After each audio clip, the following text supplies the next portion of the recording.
Hello viewers, পার্টিসিপেশনে সবাইকে স্বাগতম জানাই। যারা নতুন দর্শক তারা চ্যানেলটি যদি ভালো লেগে থাকে, পরবর্তী নোটিফিকেশন সবার আগে জানতে তোমরা সাবস্ক্রাইব বাটনটি ক্লিক করে অল বাটনটি ক্লিক করবে। সাথে থাকো, দেখতে থাকো পার্টিসিপেশন। আজকের টপিক ক্লাস 7 থেকে 7ম শ্রেণী থেকে তোমাদের এই যে পাঠ্যপুস্তক দেখতে পাচ্ছ, অতীত ও ঐতিহ্য, এই বইটি। এই বইটি থেকে আজকে দিল্লি সুলতানির একটি ভাগ, এক খণ্ড আমি আজকে তোমাদেরকে টপিক হিসেবে শেয়ার করব, যা কিন্তু তোমাদের পরীক্ষার জন্য খুবই হেল্পফুল। তো চলো দেরি না করে শুরু করা যাক। তোমরা দেখা যাচ্ছে অনেকে রিডিং পড়ছো বইতে, কিন্তু হয়তো তোমাদের সেভাবে মাথায় ঢুকছে না। তো যাদের মাথায় ঢুকতে দেরি হচ্ছে বা প্রবলেম হচ্ছে, তাদের জন্য আমার এই পড়ানো টপিকটি কিন্তু খুবই আদর্শ।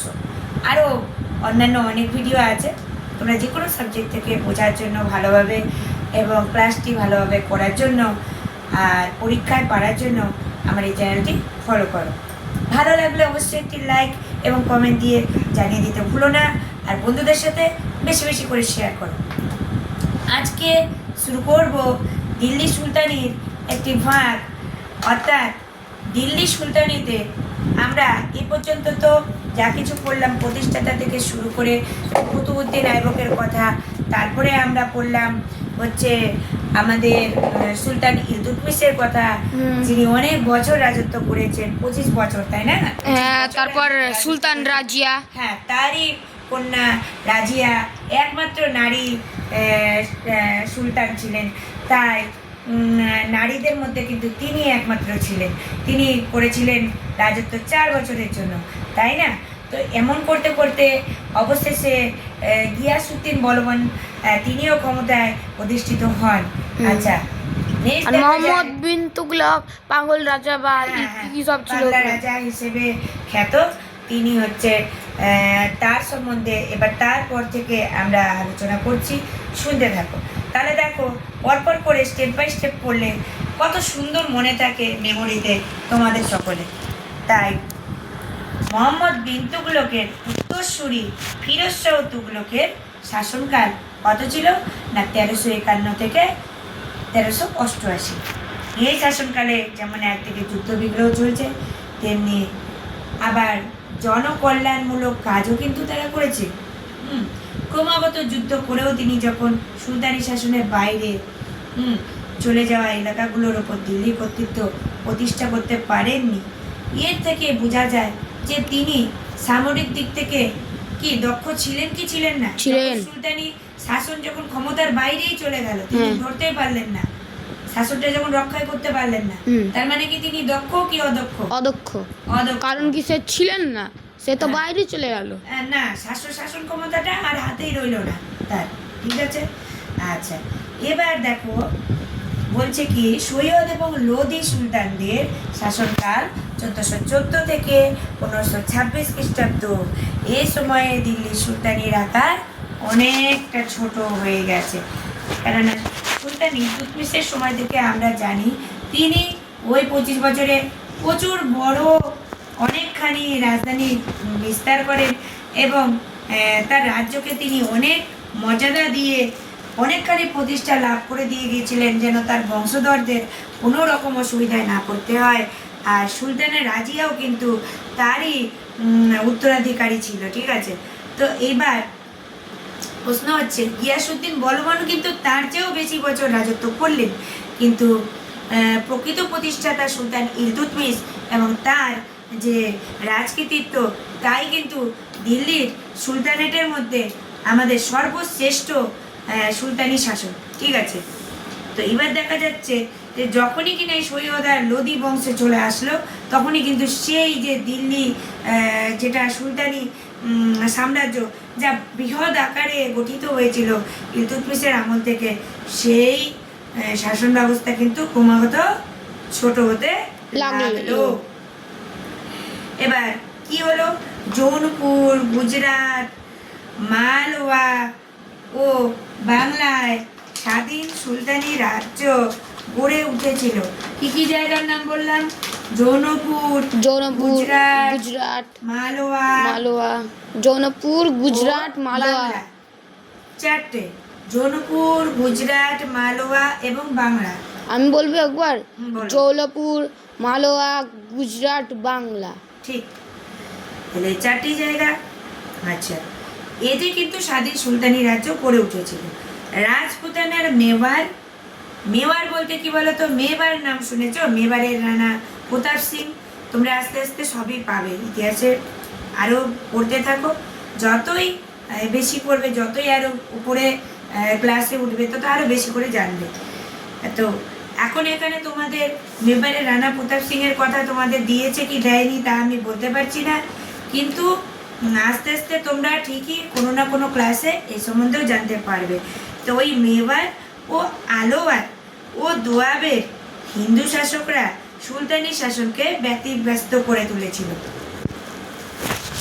এছাড়া ছিল স্বাধীন রাজ্য, কি ছিল?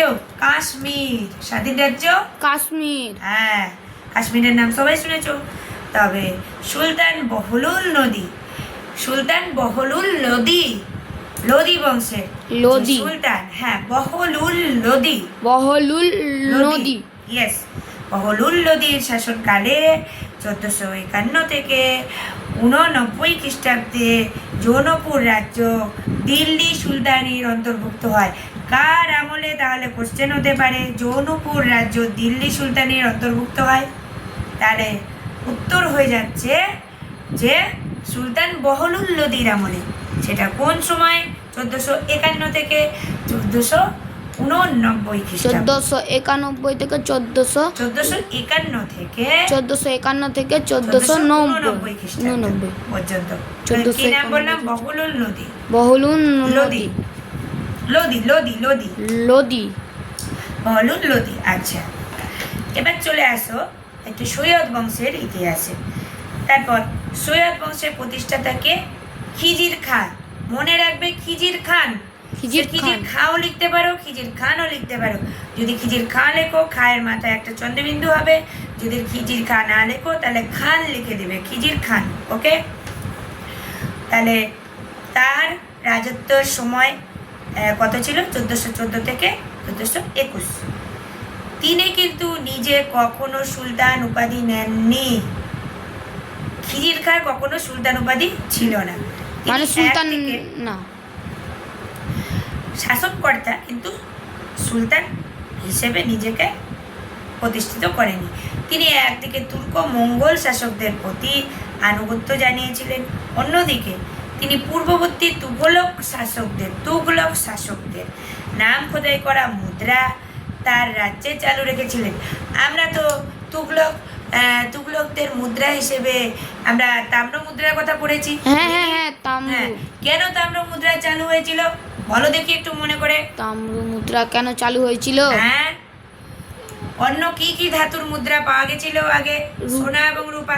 সোনা তাহলে রূপা তার খরচ বাঁচানোর জন্য সোনা রূপাকে বয়কট করার জন্য কি করলেন? কে চালু করলেন? মোহাম্মদ বিন তুগলক।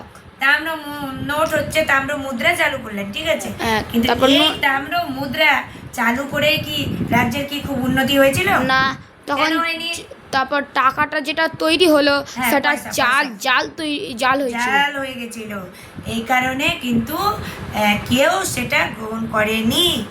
এবং দেখা যাচ্ছে মোহাম্মদ বিন তুগলকের শাসনকালে তিনি যেমনই রাজধানী দিল্লি থেকে দেবগিরিতে স্থানান্তর করলেন, ফলে অনেক লোক কিন্তু প্রাণ হারায়, ঠিক আছে। আর বা মৃত্যু দেবগিরিতে ঘটে। স্থানান্তরিত করার পর দেবগিরির নাম কি হয়? দৌলতাবাদ। আর সেই পরবর্তীতে দেখছে যে দৌলতাবাদের পরিস্থিতি এমন হওয়াতে আবার তাম্র নোট সেও জাল হয়ে গেল। কোনো দিকেই তো সুলতানের কোনো কাজ ভালো হচ্ছে না। তো সে কী করলো? আবার কিন্তু সেই সুলতান দৌলতাবাদ থেকে ফের দিল্লিতেই স্থানান্তরিত করলেন। এজন্য ইতিহাসে তাকে অনেকে খামখেয়ালি রাজা বলা হয় বা বলেন, আর পাগলা রাজাও বলেন, ঠিক আছে। এবার দেখা যাচ্ছে যে মধ্যযুগের ভারতে এইরকম ঘটনা আগে বা পরে কখনোই ঘটেনি। এই যে ঘটনাগুলো আমি তোমাদেরকে শেয়ার করলাম, ঠিক আছে, এই ঘটনাগুলো কিন্তু মধ্যযুগের ভারতে আগে কখনোই ঘটেনি। তার মানেটা কি? আমরা এতক্ষণ ধরে যা কিছু আলোচনা করলাম বন্ধুরা, তা অন্তত কোন যুগের কথা? তা প্রাচীন যুগ, মধ্যযুগ না আধুনিক যুগের কথা? প্রাচীন মধ্যযুগের কথা। এটা হচ্ছে মধ্যযুগের ইতিহাস। আমরা কি পড়ছি? মধ্যযুগের ইতিহাস, ঠিক আছে। কিন্তু কেন এটা প্রাচীন হতে পারবে না? এটা প্রাচীন নয় তো।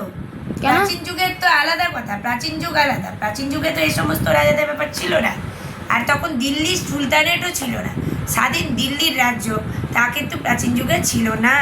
প্রাচীন যুগের মানুষ কী করতো না করতো, প্রাচীন যুগের মানুষের সমস্ত রকম দৃষ্টিভঙ্গি এবং সব কিছু নিয়ে, তাদের জীবনযাত্রা নিয়ে একমাত্র বিভিন্ন ঐতিহাসিকরা বিভিন্ন রকম মতবাদ দিয়েছেন।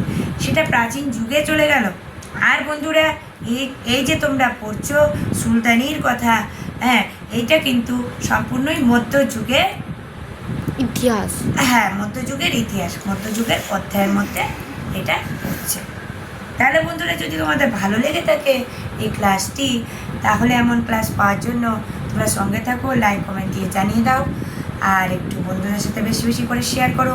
নতুন বন্ধুরা, আবারও বলছি, মনে করিয়ে দিচ্ছি, নতুন নতুন ভিডিও এই জাতীয় কিংবা অন্যান্য সাবজেক্টের অঙ্ক থেকে শুরু করে যে কোনো সাবজেক্টের ভিডিও পেতে চোখ রাখো চ্যানেলে, এবং চ্যানেলটি সাবস্ক্রাইব করা হলে অল বাটনটি বেল আইকনে প্রেস করবে। তাহলে তোমরা সমস্ত নতুন ভিডিওর আপডেট নোটিফিকেশান সবার আগে জানতে পারবে। আজকে এই বলেই রাখছি বন্ধুরা, তোমাদেরকে ভিডিওটি দেখার জন্য জানাই অসংখ্য ধন্যবাদ।